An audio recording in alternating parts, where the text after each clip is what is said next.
अस्सलाम वालेकुम स्टूडेंट्स, उम्मीद करता हूँ आप तमाम लोग खैर खैरियत से होंगे और बहुत ज़्यादा बेहतरीन ज़िंदगी गुजार रहे होंगे। स्टूडेंट्स, आज की इस वीडियो में हम बात करने वाले हैं पाकिस्तान नेवी में जो टेस्ट आप लोगों ने दिए सेलर बी 2025 बैच का।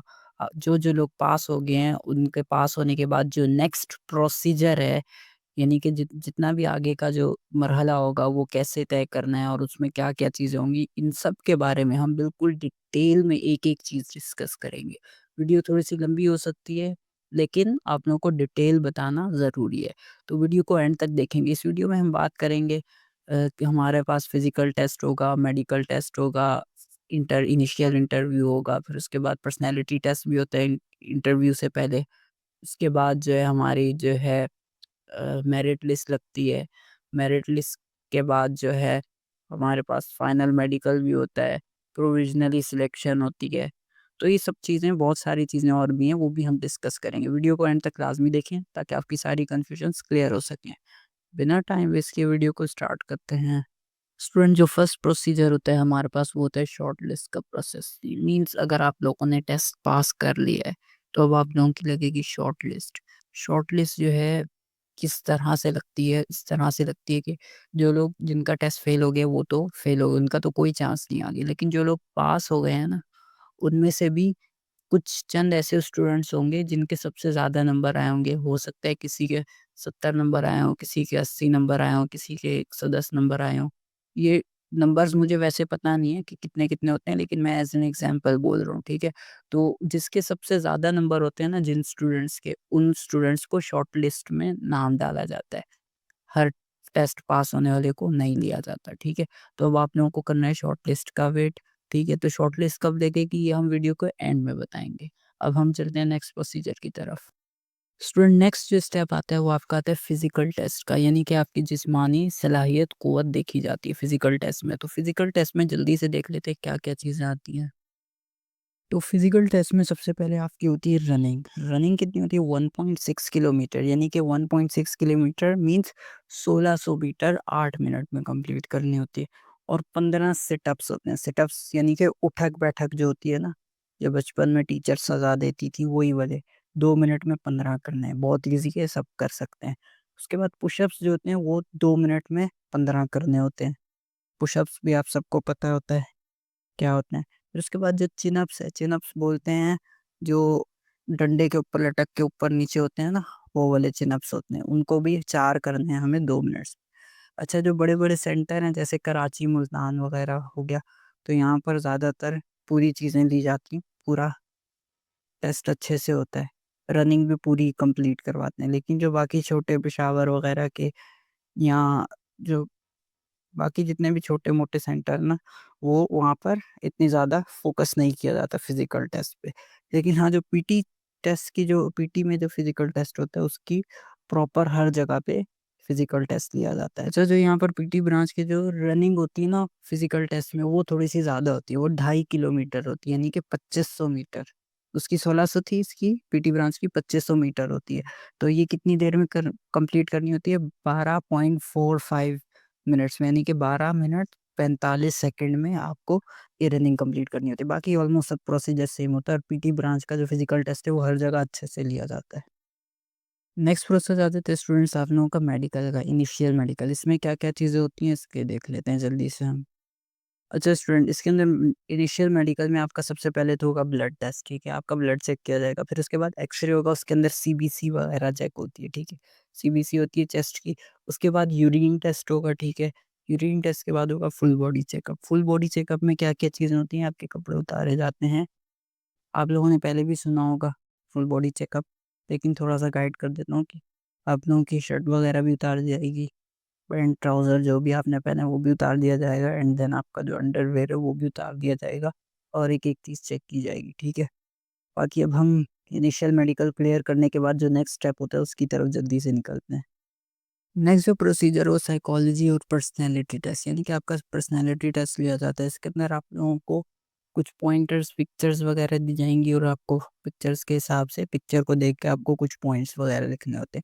और भी इसमें 1-2 चीज़ें होती हैं, तो वो आप लोगों को हम वीडियो के लिंक, डिस्क्रिप्शन में आपको लिंक दे देंगे, शेयर कर देंगे। पर्सनैलिटी टेस्ट की प्लेलिस्ट मौजूद है, वीडियोज़ मौजूद हैं, वो आप लोग देख लें, तो वो इतना मुश्किल नहीं होता, लेकिन आप लोग वीडियो देखेंगे आपको पता चल जाएगा। तो मैं लिंक ऐड कर देता हूँ, जल्दी से आप लोग देख लीजिएगा। स्टूडेंट जो नेक्स्ट प्रोसीजर होता है वो होता है हमारा इंटरव्यू का। इंटरव्यू होता है हमारा इनिशियल इंटरव्यू।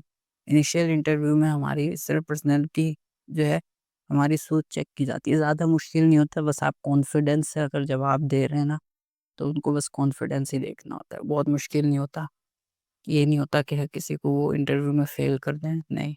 तो बिल्कुल ही कॉन्फिडेंस लूज़ होगा किसी का, तो वो उसको जो है फ़ेल करते हैं। और इंटरव्यू में सबसे बड़ी बात ये होती है, एक ट्रिक बता रहा हूँ, पहले भी कई बार वीडियोज़ में बता चुका हूँ कि जब आप इंटरव्यू देते हैं तो जिस लैंग्वेज में आपसे क्वेश्चन हो रहा है उसी लैंग्वेज में आपने आंसर करना है। फॉर एग्ज़ाम्पल अगर आप इंटरव्यूअर आपसे उर्दू में क्वेश्चन कर रहा है तो आप लाज़मी उसे उर्दू में ही जवाब दें, अगर इंग्लिश में कर रहा है तो इंग्लिश में जवाब दें। ये इंटरव्यू की ट्रिक होती है।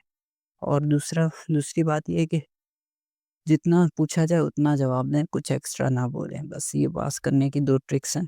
इंशाल्लाह इससे आपको काफ़ी हेल्प होगी। स्टूडेंट जो नेक्स्ट प्रोसीजर होता है वो होता है फाइनल इंटरव्यू का। लेकिन ये फाइनल इंटरव्यू 2-3 महीने बाद जो है आपका होता है, ठीक है? लेकिन ये भी कन्फर्म नहीं होता। कभी नेवी वालों की मर्ज़ी होती है, ले लेते हैं, जब उनका दिल नहीं चाहता नहीं लेते। किसी बैच का ले लेते हैं, किसी का नहीं लेते, तो इसका भी कन्फर्मेशन नहीं होता, ठीक है? अब चलते हैं हम अपने नेक्स्ट प्रोसीजर की तरफ, जो कि है मेरिट लिस्ट।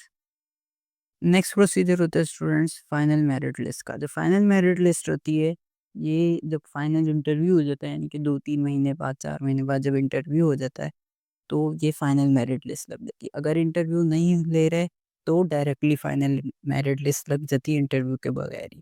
तो फाइनल मेरिट लिस्ट में आपका नाम आ जाए, तो फिर उसके बाद जो है प्रोसेस होता है, उसके ऊपर हम डिस्कस कर लेते हैं जल्दी से।